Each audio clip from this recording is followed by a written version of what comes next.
रायपुर में unified command की बैठक आज। नक्सल ऑपरेशन की समीक्षा और रणनीति पर होगी चर्चा। सीएम भूपेश बघेल, गृहमंत्री, डीजीपी, सीआरपीएफ डीजी होंगे बैठक में शामिल। बारिश और बाढ़ के बीच मुरैना में 15 लोगों को किया गया एयरलिफ्ट। अब तक 1000 लोगों को सुरक्षित स्थान पर पहुंचाया गया। प्रशासन की तरफ से चलाए जा रहे 19 राहत कैंप। बाढ़ और बारिश को लेकर एक्शन मोड में CM Shivraj. State situation room में अफसरों के साथ की चर्चा। चंबल बेसिन में बाढ़ और राहत कार्यों को लेकर दिए निर्देश। छत्तीसगढ़ में कर्मचारियों की हड़ताल को बीजेपी का समर्थन। धरना स्थल पहुंचे बीजेपी के प्रदेश अध्यक्ष अरुण साव। कहा, कर्मचारियों के साथ अत्याचार कर रही सरकार। जशपुर में ऑटो पार्ट्स की दुकान में लगी आग। लाखों के नुकसान की आशंका। आग पर पाया काबू। खरगोन में मोरटक्का पुल में दरार को लेकर प्रशासन अलर्ट। एनएचएआई के अफसरों ने किया पुल का निरीक्षण। कहा, जांच के बाद ही दोबारा शुरू होगा वाहनों का आवागमन।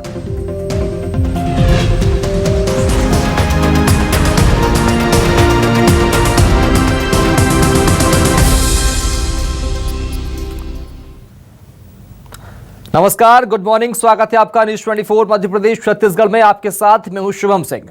खबरों की शुरुआत करते हैं। सबसे पहले बात करेंगे जशपुर की। जशपुर में ऑटो पार्ट्स की दुकान में भीषण आग लग गई है। आग से लाखों का नुकसान हुआ है। जयस्तंभ चौक की घटना बताई जा रही है। जशपुर के जयस्तंभ चौक पर यह हादसा हुआ। आग से लाखों का नुकसान हुआ है। ये तस्वीर आपको दिखा रहे हैं। फिलहाल आग पर काबू पा लिया गया है। ये ऑटो पार्ट्स की दुकान एसबीआई एटीएम के ऊपर और ये आग लगी। तस्वीर आपको दिखा रहे हैं। देखिए, ऑटो पार्ट्स की दुकान में भीषण आग लग गई है। फिलहाल आग पर काबू पा लिया गया है।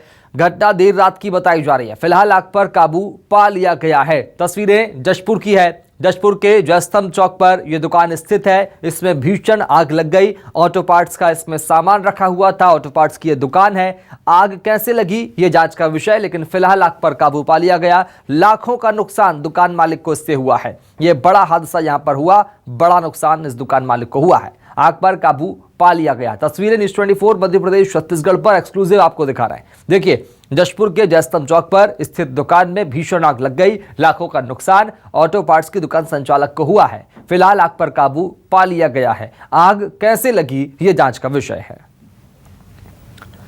तो आग से लाखों का नुकसान होना बताया जा रहा है। फिलहाल आग पर काबू पा लिया गया। तस्वीरें देर रात की है जब इस दुकान में भीषण आग लगी। फिलहाल आग पर काबू पा लिया गया है। इधर राजधानी रायपुर के लगे धरसीवा के सांकरा में एक कार में अचानक भीषण आग लग गई। देखते ही देखते कार धुंध होकर जलने लगी। दरअसल एक कार सवार ने रायपुर बिलासपुर हाईवे किनारे सर्विस रोड पर अपनी कार को खड़ी की और उसके बाद उतरकर होटल की तरफ गया और अचानक उसकी कार में आग लग गई। आग अचानक इतनी तेज हो गई कि कुछ ही देर में कार जलकर खाक हो गई। तो रायपुर के धरसीवा में यह बड़ा हादसा हुआ। चलने रुकने के बाद में ड्राइवर जब कार से उतरा तो उसके बाद खड़ी कार में भीषण आग लग गई। देखते ही देखते ये parking car the burning car में तब्दील हो गई। खड़ी कार में भीषण आग लग गई। फिलहाल आग पर काबू पा लिया गया है। ये वीडियो सामने आया है रायपुर के धरसीवा से। इधर बिलासपुर में चलती बाइक में आग लगने का मामला सामने आया है। बाइक सवार बाल बाल बचा है। आग से पूरी तरह बाइक जलकर राख हो गई है। सिरगिट्टी थाना क्षेत्र का मामला बताया जा रहा है, जहां पर चलती बाइक में आग लगी। गनीमत रही कि बाइक सवार ने वक्त रहते बाइक को छोड़ दिया ताकि उसकी जान बच गई। ये तस्वीर आपको दिखा रहे हैं। बाइक जो है देखते ही देखते आग का गोला बन गई और धुंध होकर बाइक पूरी तरह से जलकर राख हो गई है। तस्वीरें आपको दिखा रहे हैं। देखिए, तस्वीर बिलासपुर की है, जहां चलती बाइक में आग लगी। वक्त रहते बाइक सवार ने बाइक को छोड़कर दूर हो गया, जिससे उसकी जान बच गई। तो आग से बाइक पूरी तरह जलकर राख हो गई है। इधर रायपुर में यूनिफाइड कमांड की बड़ी बैठक आज होने जा रही है। सीएम भूपेश बघेल की अध्यक्षता में यह खास बैठक होगी। गृहमंत्री ताम्रध्वज साहू इस बैठक में शामिल होंगे। गृह विभाग, सुरक्षा बलों के अफसर भी इस बैठक में शामिल होंगे। नक्सल ऑपरेशन को लेकर समीक्षा की जाएगी। दोपहर 1 बजे सर्किट हाउस में यह बड़ी बैठक होगी। ये बड़ी जानकारी सामने आ रही है। मुख्यमंत्री भूपेश बघेल इसकी अध्यक्षता करेंगे। इस बैठक में गृहमंत्री ताम्रध्वज साहू भी शामिल होंगे और गृह विभाग की और पुलिस महकमे के बड़े अफसर इस बैठक में शामिल होंगे। तो यूनिफाइड कमांड की बड़ी बैठक आज होने जा रही है। सुरक्षा बलों के अफसर भी इस बैठक में शामिल होंगे। इसकी समीक्षा मुख्यमंत्री भूपेश बघेल करेंगे। नक्सल ऑपरेशन को लेकर समीक्षा करेंगे। नक्सलवाद पर नकेल कसेंगे मुख्यमंत्री भूपेश बघेल। तो यूनिफाइड कमांड की आज बड़ी बैठक होने जा रही है। कई बड़े विषयों पर सुरक्षा बलों से बातचीत करेंगे। चलेंगे राजधानी रायपुर, बात करेंगे सहयोगी सत्या राजपूत से।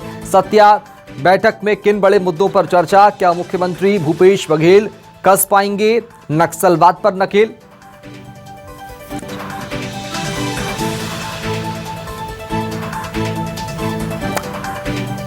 सत्या, मेरी आवाज आप तक पहुंच पा रही है?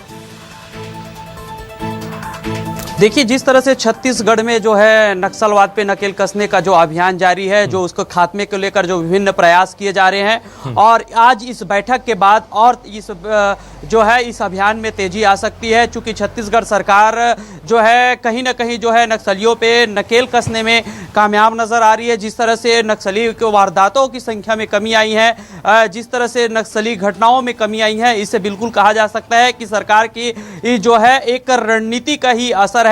और इसी को लेकर जो है यूनिफाइड का कमांड का आज जो है सीएम भूपेश बघेल जो है न्यू सर्किट हाउस में इसकी बैठक लेंगे, जिसमें से डीजीपी से लेकर नक्सल डीजीपी और जो है गृह मंत्री और तमाम जो है अधिकारी मौजूद रहेंगे। और इसमें जो है विकास की रणनीति पर काम किया जाएगा, विकास और विश्वास की रणनीति पर काम किया जाएगा। और इसको लेकर जो है आज ये चर्चा होगी। जैसे कि जो है छत्तीसगढ़ के सीएम भूपेश बघेल कहते हैं कि हम वहां जो है नक्सल प्रभावित क्षेत्रों के युवाओं के हाथों में अब बंदूक छुड़ाकर जो हल पकड़ाया है, बंदूक जो छुड़ाकर कलम पकड़ाया है, इसका असर ये हो रहा है कि अब नक्सलियों के पास जो है उनके सिपाही नहीं मिल रहे हैं। नक्सली खुद पत्र जारी करके ये कह रहे हैं कि उनके पास अब जो है नक्सलियों में भर्ती होने के लिए लोग नहीं मिल रहे हैं। तो इस तरह से पत्र जारी हो रहा है, तो कहीं ना कहीं ये विश्वास और भरोसा के नीति पर कायम है और इसी को लेकर चर्चा होने की जानकारी मिल रही है। साथ में जो है केंद्रीय बल और जो है राज्य के बल जो तैनात है, उनके बीच बेहतर समन्वय करके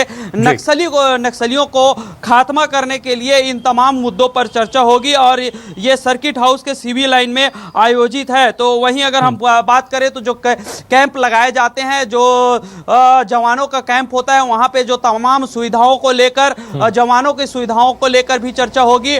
और जो है सर्चिंग के दौरान जो जो आवश्यक चीज है और सर्चिंग बढ़ाने सत्या लगातार बने रहिए हमारे साथ में। एक बार फिर आपका रुख करेंगे सत्या, लगातार जुड़े रहिएगा। आगे बढ़ेंगे। अमित शाह का छत्तीसगढ़ का दौरा 27 अगस्त को होने जा रहा है और अमित शाह छत्तीसगढ़ के दौरे पर रहेंगे। करीब दोपहर 2 बजे राजधानी रायपुर पहुंचेंगे गृहमंत्री अमित शाह। एनआईए की नई बिल्डिंग का शुभारंभ भी गृहमंत्री करेंगे। पीएम मोदी पर आधारित सेमिनार में शामिल होंगे अमित शाह। देर शाम दिल्ली के लिए रवाना होंगे। ये बड़ी जानकारी सामने आ रही है। केंद्रीय गृहमंत्री अमित शाह का राजधानी रायपुर का दौरा 27 अगस्त को रायपुर के दौरे पर रहेंगे, छत्तीसगढ़ के दौरे पर रहेंगे। कई बड़े विषयों पर बातचीत करेंगे। सीएम भूपेश बघेल के साथ भी मुलाकात करेंगे। इसके अलावा पीएम मोदी पर आधारित सेमिनार में शामिल होंगे और कई बड़े विषयों पर चर्चा करते नजर आएंगे। छत्तीसगढ़ के विकास को लेकर भी चर्चा करेंगे। इधर रायपुर में एनआईए की बिल्डिंग का शुभारंभ करेंगे। बिल्डिंग के शुभारंभ के बाद दीनदयाल उपाध्याय ऑडिटोरियम भी जाएंगे। चलेंगे राजधानी रायपुर। एक बार फिर बात करेंगे सहयोगी सत्या राजपूत से। सत्या, गृहमंत्री अमित शाह का छत्तीसगढ़ का दौरा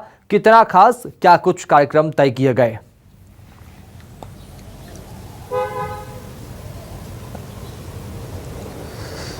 देखिए, इस वक्त जो है छत्तीसगढ़ में बीजेपी जो है अपने जमीन तलाशने की कोशिश कर रही है और चुनाव भी नजदीक है। ऐसे में जो है केंद्रीय गृह मंत्री अमित शाह के दौरा को एक खास नजरिए से देखा जा सकता है। ये जो है कार्यकर्ताओं में एक शक्ति फूंकने का काम किया जाएगा, जोश भरने का काम होगा। साथ में जो है अमित शाह यहाँ पे विभिन्न कार्यक्रम में शामिल होंगे। 27 अगस्त को वो जो है दौरे पे आ रहे हैं और दौरे की बात को लेकर जो है स्पष्ट तौर पे जो है बीजेपी का कहना है कि उन्होंने जो है वो मोदी जो है 2.0 ड्रीम मीट जो है डिलीवरी पुस्तक जो है उसका सेमिनार में वो जो शामिल होंगे।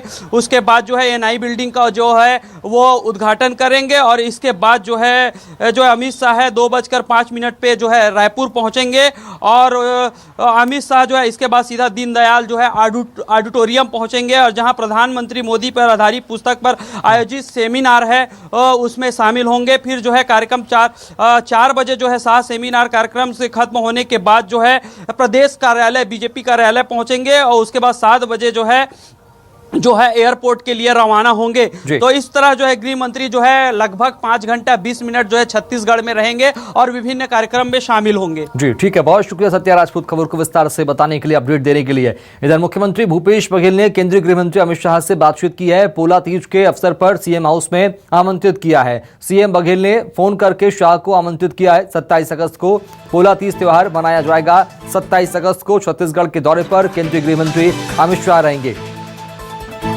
तो सीएम भूपेश बघेल ने केंद्रीय गृह मंत्री अमित शाह से बातचीत की है, उन्हें आमंत्रित किया है पोला तीज के त्योहार के लिए। उसके बाद कई बड़े विषयों पर बातचीत भी सीएम भूपेश बघेल गृह मंत्री अमित शाह के साथ करेंगे।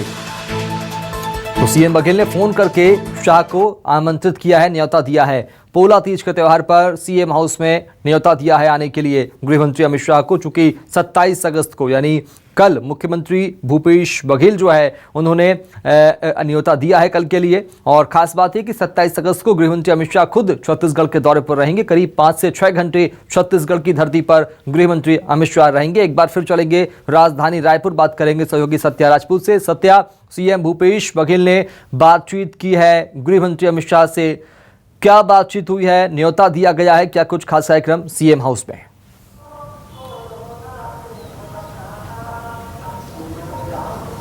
देखिए, छत्तीसगढ़ के सीएम भूपेश बघेल हैं जो केंद्रीय गृह मंत्री जो है अमित शाह से बातचीत करते हुए छत्तीसगढ़ के जो है पोला त्यौहार, तीज त्यौहार पे शामिल होने का जो है न्योता दिया है। और उन्हें कहा है कि छत्तीसगढ़ के जो संस्कृति है ये समृद्ध संस्कृति है, उसको देखने का मौका मिलेगा।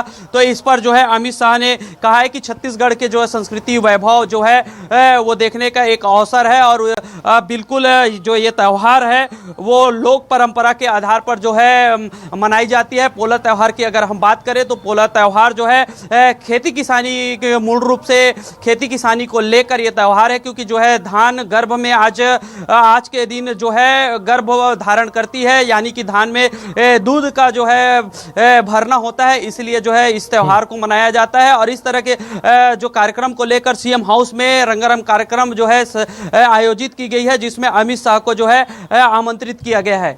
ठीक है, बहुत शुक्रिया सत्या राजपूत खबर को विस्तार से बताने के लिए।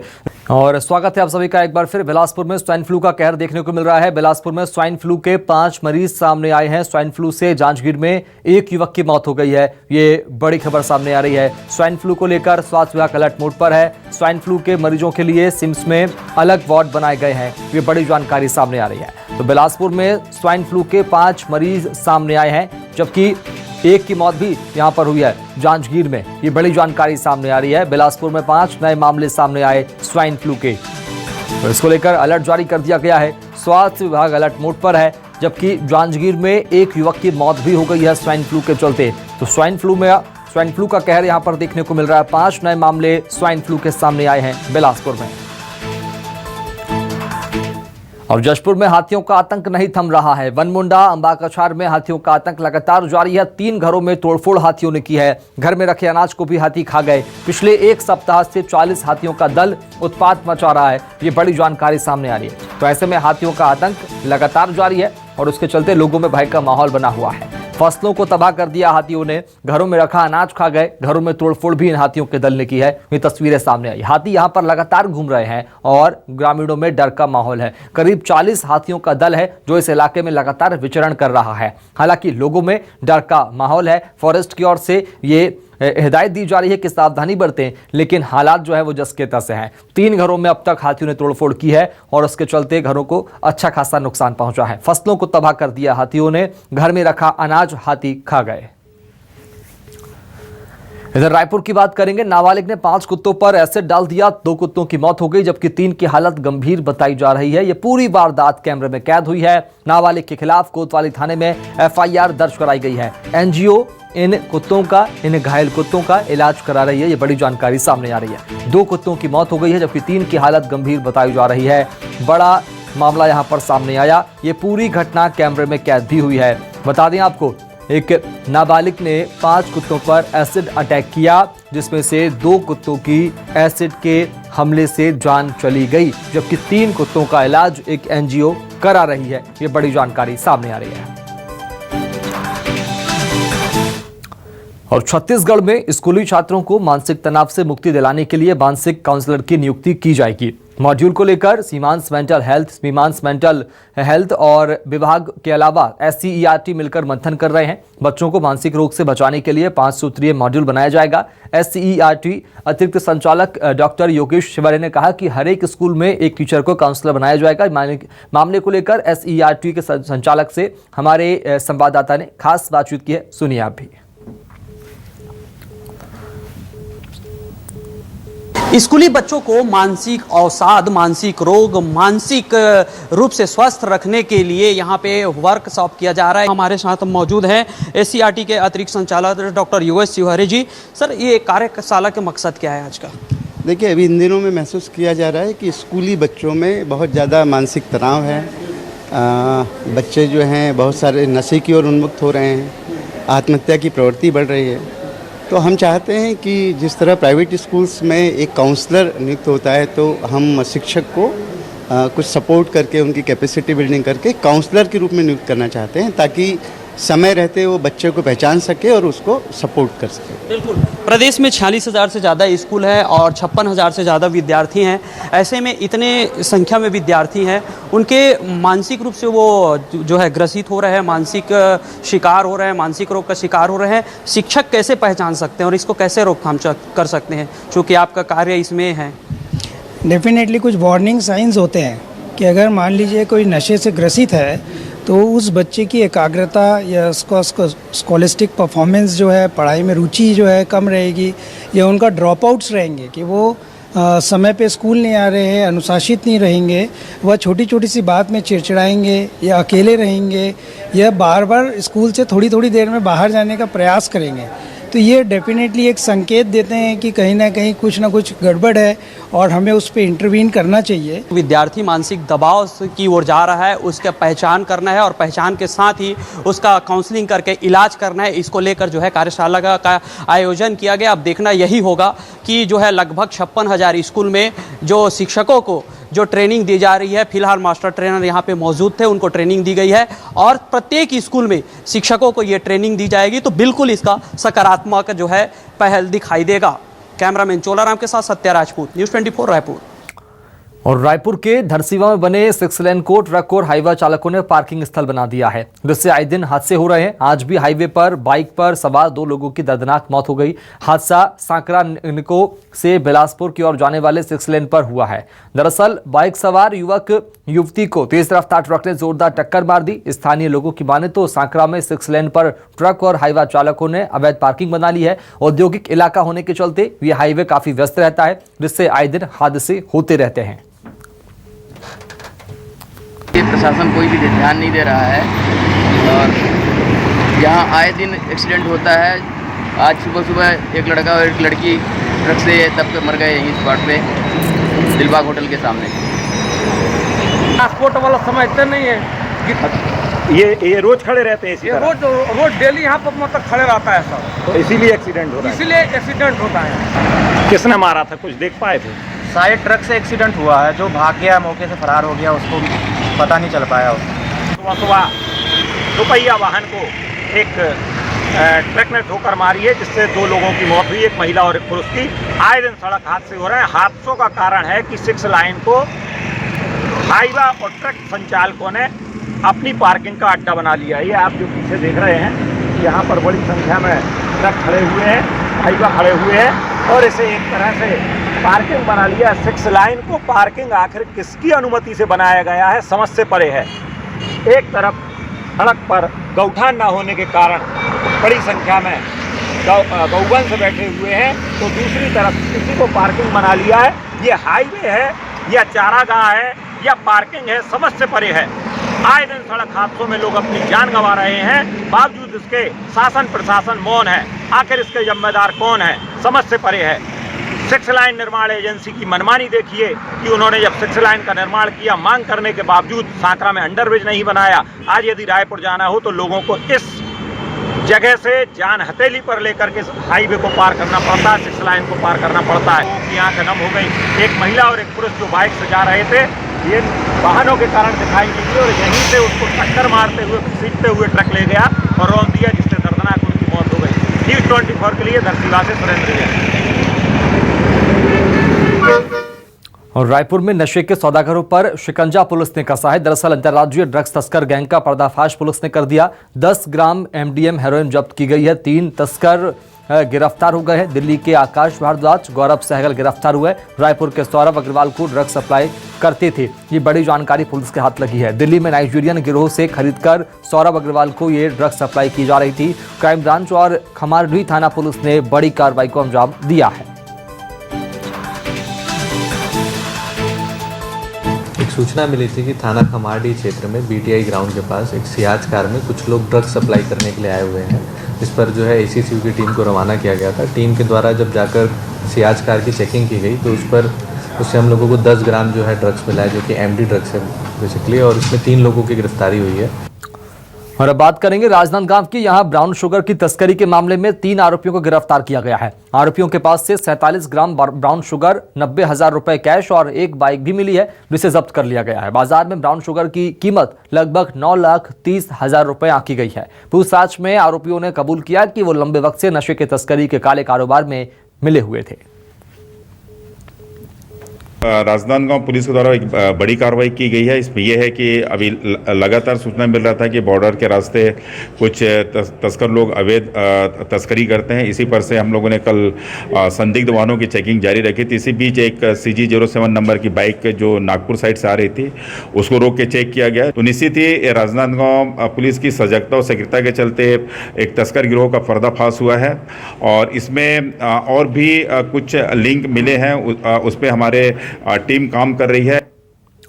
और राजनांदगांव नगर निगम की सामान्य सभा की बैठक शुरू होते ही हंगामा शुरू हो गया। नगर निगम की सामान्य सभा में 17 बिंदुओं को लेकर बैठक चल रही थी। इस दौरान दोनों दलों के पार्षद आपस में भिड़ गए। इधर दोनों दलों के पार्षदों के बीच जमकर नोकझोंक हुई और हाथापाई की नौबत तक आ गई। कांग्रेस पार्षद संतोष पर बीजेपी पार्षद गगन आइच को थप्पड़ मारने का आरोप लग गया। इधर बीजेपी पार्षद ने कहा कि मामले को लेकर बीजेपी पार्षद दल की बैठक करके आगे की रणनीति पर फैसला लेगा। हमारा भी सदन खत्म होगा, उसके बाद इसमें बैठक होगी। बैठक में जो पार्षद दल, विपक्षी दल तय करेगा, उस निर्णय के साथ सब कोई तैयार करेगा। मैंने हाथ नहीं उठाया है। ये वीडियो में स्पष्ट दिख रहा है, मैं जान रहा हूँ, इधर दिख रहा है। वो तो धक्का मुक्की का है, मारा नहीं है मैंने उन्हें। ये तो धक्का मुक्की है, जो बीच बचाव करने वाले आते हैं धक्का मुक्की देते हैं, उसको लगता है कि मैंने मारा है। मैंने स्पष्ट बोल रहा हूँ, उनको मारा नहीं है। हाथापाई जैसी स्थिति निर्मित हुई थी, जुमा झटकी वाली, बाकी ऐसी कोई बात नहीं रही थी। और बाद में सभी सामंजस्य बना के अभी सदन की कार्रवाई सुचारू रूप से पुनः चालू हो गई। सभी सदस्य का पूरा सहयोग मिल रहा है। और उसी के साथ फिलहाल इतना ही। नमस्कार।